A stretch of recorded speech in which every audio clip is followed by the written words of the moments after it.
Hey, everybody, it's Yafa, and I have a question that I want to share with you. So, the question is make sure I'm at the beginning. What do I do about a child that can't follow a routine that he's been expected to do for 6 months now? I'm talking about getting ready in the morning. That's like this is the bane of everybody's existence, I swear. I get that all the time. Okay, so anyway, um, so I'm talking about getting ready in the morning. Is this an ADHD thing or is it ODD, oppositional defiant disorder, or what?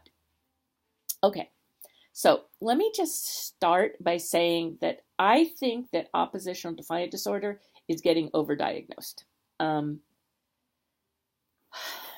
Oppositional defiant disorder shows itself in very extreme behavior and extreme language. Um, and I'm going to get specific about my language here.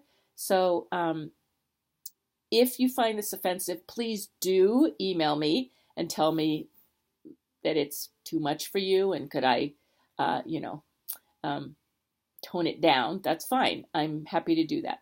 So oppositional defiant disorder is going to involve hitting, throwing objects at people, throwing chairs, um, make it, whether at people or not, a chair is a big thing, a big item. Um, it could be that they take food and, you know, throw it around, throw it on the walls, squish it, make this huge mess. And keep in mind that um, this is not, it's not, it'll show up in a not age appropriate level. It's obviously not super appropriate to throw a chair at somebody at any age, but for instance, a child who's 5 may, an orange looks like a ball. What would happen if I threw it against the wall? It's not like an experiment. It's like an out and out, I'm going to make this place so freaking messed up that you are going to be so mad. Like, I am so mad that you are going to be so mad. So it's really extreme. It's not like, oh, I'll throw the orange against the wall to see what happens. It's really extreme stuff. There's going to be destruction of property. They may take a dish and throw it against the wall or throw it on the ground. They may be stealing things. I wouldn't put cheating and lying in there necessarily, but they may be stealing things um,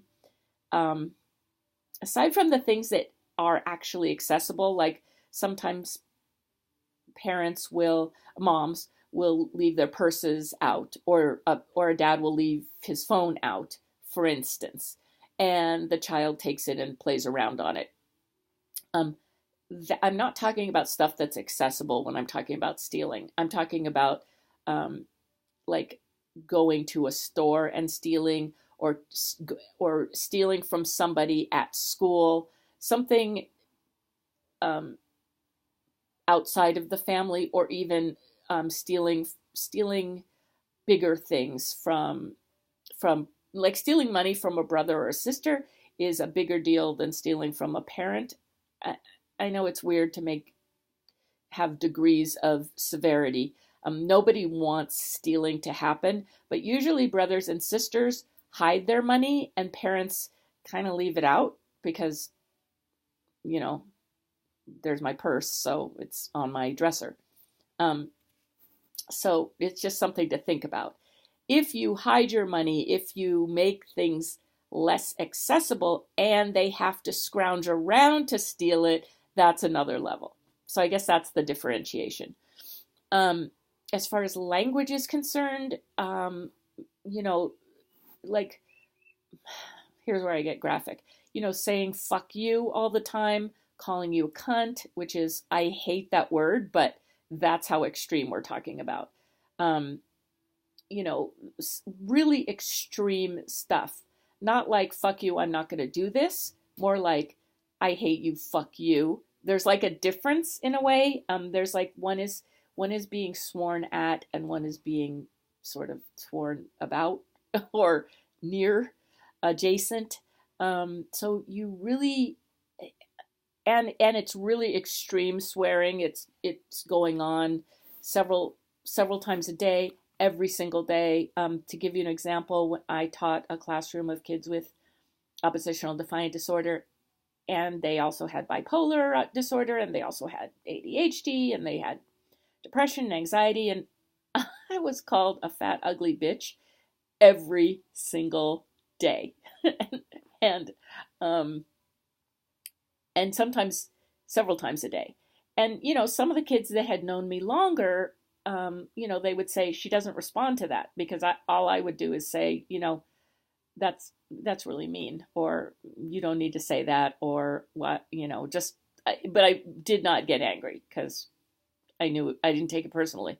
Um, so some of the kids knew that it was inappropriate to do that, but some of the kids really,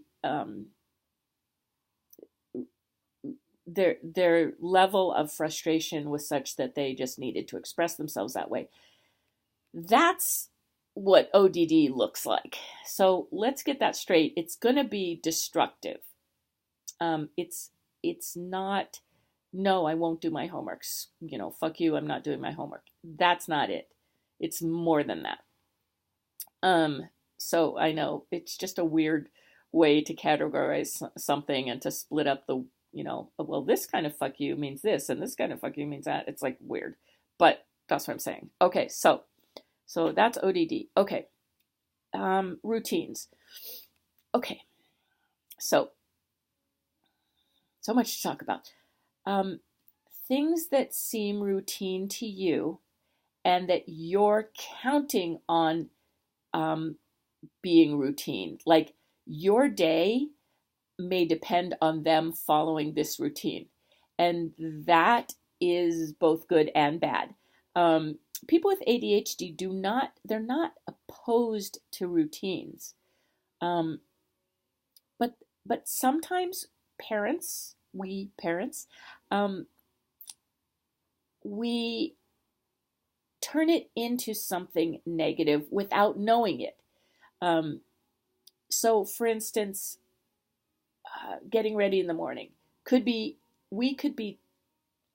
the way we could be casting it as something negative is by saying things like, I'm going to be late. So it's like this, if you don't do this, we're not going to leave on time. If you don't do this, I'm going to be late. And so we've now turned something that's just a routine into something that that is going to hurt us or ruin our day or something. And that's like really anxiety producing for kids, because they really don't want to ruin your day.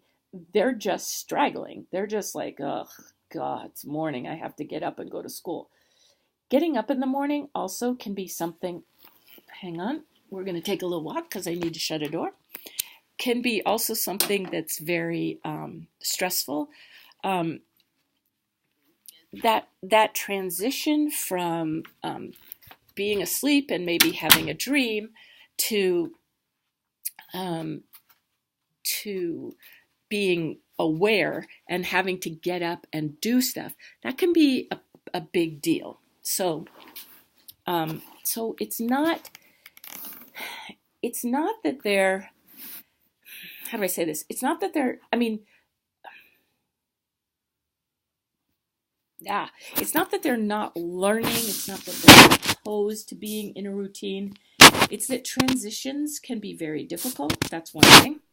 And especially transitions having to do with getting up in the morning and going to bed at night, because that is a transition from one state of sort of, not consciousness exactly, but mental state to another. It's, if you're going to bed, you're going to be changing your mental state. If you're getting up, you have to change your mental state. So that's, for somebody with ADHD, that could be asking a lot. So let me look at the question again to make sure I'm answering it. What do I do? Okay. So instead of looking at it as they can't follow this routine, you could say the way we're handling this, it's really difficult for them to manage. So what do? You change the way that you're handling that particular routine. And maybe all you need to do is take out your own level of anxiety and just be, that sort of, if you don't do this, I won't get to work on time. By the way, I don't think that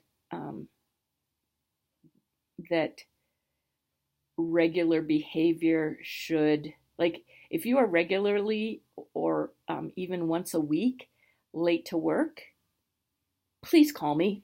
That should not be happening. You could, if you have the opportunity, if you're in danger of losing your job because of it, or you're not performing up to your best level at work, that's a problem.